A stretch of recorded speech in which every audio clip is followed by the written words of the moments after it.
तर याला क्रियापदाचे प्रकार म्हणून नाही म्हणत. हे क्रियापद कोणकोणत्या पद्धतीचं असू शकते हा प्रश्न येणारच नाही का क्रियापदाचे एकूण प्रकार किती. हे क्रियापद कसे कसे तयार होत आहे ते आपण पाहतोय. तर काही क्रियापद असे आहेत का ज्याच्यामध्ये कर्म आवश्यक, त्याशिवाय वाक्याचा अर्थच पूर्ण होत नाही, अशांना आपण सकर्मक म्हटलं. काही क्रियापद असे का ज्याच्यात क्रियापदाची गरजच नाही, बिना क्रियापदाने भागते, वाक्याचा अर्थ पूर्ण होतो, त्याला आपण म्हटलं अकर्मक. एकच क्रियापद पण ते दोन्ही पद्धतीने वापरतात, कर्माशिवाय कर्मासह, म्हणून त्याला नाव दिलं आहे आपण उभयविध. आणि एक वेगळं क्रियापद का जे दोन दोन कर्म आवश्यक आहेत त्याला द्विकर्मक म्हणते, त्याला आपण वेगळंच पाहणार आहोत. सकर्मक क्रियापद मध्ये आपण आधी क्रियापद शब्द शोधू. त्याने लाडू खाल्ला या वाक्यात क्रियापद शब्द कोणता? बरोबर, हा खाल्ला शब्द क्रियापद. याच्यामध्ये मूळ धातू खा, मूळ धातू कोणता आहे? खा. तो निबंध लिहितो, याच्यामध्ये क्रियापद लिहितो, यातला मूळ धातू कोणता? लिह. मयूर दूध काढतो, यातला क्रियापद काढतो आणि यातला मूळ धातू काढ. आता आपण या धातूला लावणार आहोत, प्रश्न करणार आहोत. याला खाणारा, त्याने लाडू खाल्ला, खाणारा त्याने. नाव टाका तुम्ही इथं, राजूने लाडू खाल्ला. खाणारा राजू, राजू न म्हणतात त्याने म्हटलं आपण, त्याच्यामुळे हा झाला आपला कर्ता. तो निबंध लिहितो, लिहणारा, आपण याला नारा लावणार. त्याने निबंध, तो निबंध लिहितो, लिहिणारा तो, किंवा इथं तुम्ही एखादं नाव टाका. अमोघ निबंध लिहितो, लिहिणारा कोण? अमोघ. तर हा झाला आपला तो शब्द कर्ता. खालच्या वाक्यातला कर्ता मयूर, बरोबर. काढणारा, मयूर दूध काढतो, काढणारा मयूर, त्याच्यामुळे हा झाला आपला कर्ता. आता याच्यामधले हे जे शब्द आहेत हे चेक करून घेऊ. क्रिया जर याच्यावर झाली तर याला आपण कर्म म्हणू. खाणारा तर त्याने हा झाला. आता खाण्याची क्रिया कोणावर झाली? लहान लहान कोणाला व्हायला लागलं? लाडूले. लाडू अर्धा झाला, लाडू थोड्या वेळानं संपला, तर याची हालचाल झाली, हा कमी कमी झाला, आणि म्हणून लक्षात येते का क्रिया याच्यावर झाली. ज्याच्यावर क्रिया होते तो कर्म, ज्या ठिकाणी हालचाल दिसते किंवा जे कमी कमी होते, कारण कर्म म्हणजे काम, काम केल्यानं काम कमी कमी व्हायला पाहिजे. तर लाडू खायचं काम होतं, लाडूच कमी होऊन गेला, लाडूच संपला, तर या ठिकाणी लाडू शब्द झाला कर्म. त्याने खाल्ला म्हटलं तर वाक्याचा अर्थ अपूर्ण आहे. त्याने लाडू खाल्ला, आता वाक्याचा अर्थ पूर्ण आहे. तर लाडू शिवाय या वाक्याला पूर्ण अर्थ येत नाही, म्हणून हे वाक्य सकर्मक, कर्म आवश्यक. तो लिहितो एवढं म्हटलं तर ते वाक्याला पूर्ण अर्थ नाही आहे. पण तो निबंध लिहितो म्हटलं की ते वाक्याचा अर्थ पूर्ण होतो. मग हा निबंध शब्द काय चेक करा. तो निबंध लिहितो, लिहिणारा तो आहे, पण लिहिण्याची क्रिया निबंधावर झाली. निबंध लहान लहान लहान लहान होत निबंध लिहिणं संपलं. आता निबंध लिहायचं काम नाही, कारण 2 पानं भरले. तर हे निबंधावर लिहिण्याची क्रिया आहे, म्हणून हे झालं कर्म.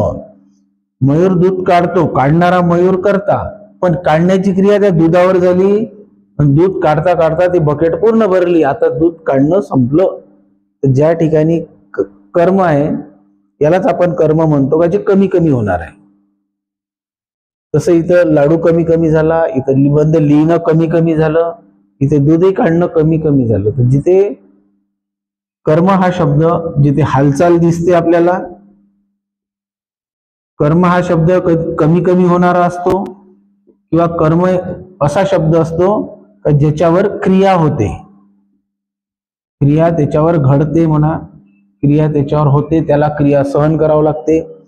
तर या पद्धतीने या तिन्ही वाक्यात कर्म आवश्यक सकर्मक वाक्य. या वाक्याला बघा, मी रस्त्यात पडलो, पडणारा मी, मग पडणारा मी, तर हे झाला कर्ता. आता पडण्याची क्रिया आहे, पडण्याची क्रिया कोणावर? माझ्यावरच. त्याला तर आपण आधीच कर्ता म्हणून बसलो. आता त्याला कर्म म्हणायचं का? नाही, हा कर्ताच आहे. रस्ता काही पडत नसते, हा रस्ता एक्स्ट्रा शब्द आहे. एवढंच म्हटलं मी पडलो तरी वाक्याचा अर्थ पूर्ण आहे. फक्त एक जागा सांगितली कोण्या ठिकाणी, हा अव्ययात जाणारा शब्द आहे, कर्मामध्ये नाही. त्याच्यामुळे मी पडलो एवढंही वाक्य पुरेसं आहे. मी रस्त्यात पडलो हा एक्स्ट्रा शब्द आहे. या वाक्याला कर्माची गरज नाही, म्हणून याला म्हणतो आपण अकर्मक. तो गावाला गेला, जाणारा तो, जाण्याची क्रिया त्याच्यावर, त्याला जावं लागलं ना, पैदल पैदल म्हणा, गाडीनं म्हणा, तर जाणे हाच करता आणि क्रिया त्याच्यावरच, तर याला आपण कर्ता म्हणणार. जाणारा हा गेला शब्दाचा मूळ धातू जा आहे आणि जाणारा तो, आणि म्हणून हा झाला कर्ता. जाण्याची क्रिया त्याच्यावर, गाव कुठंच जात नाही, म्हणून याला कर्म म्हणायची गरज नाही. हे वाक्य अकर्मक. उद्या पेपर आहे, आता यातला आहे क्रियापद, यातला मूळ धातू आहे अस. असणारा, उद्या पेपर आहे, असणारा पेपर हा झाला कर्ता आणि असण्याची क्रिया पेपरवरच. त्याच्यामुळे या वाक्यामध्ये कर्माची आवश्यकता नाही. तर या तिन्ही वाक्यांना आपण अकर्मक वाक्य म्हणतो. तर ज्या वाक्यांमध्ये कर्म आवश्यक असते सकर्मक, ज्या वाक्यांमध्ये कर्माची फारशी गरज नाही अकर्मक. उभयविध याला काय म्हणू आपण? इथे उघडले हे क्रियापद बघा आणि यातलाही कर्ता कर्म शोधा. उघडणार, त्याने दार उघडले, उघडणारा त्याने, ते एखादं नाव टाकू शकतो आपण. राजूने दार उघडले, उघडणारा राजू, या अर्थाने हा झाला आपला कर्ता. आता उघडण्याची क्रिया कोणावर झाली? दाराला असं हाला लागलं, त्याच्यामुळे इथे हालचाल झाली, हे झालं आपलं कर्म.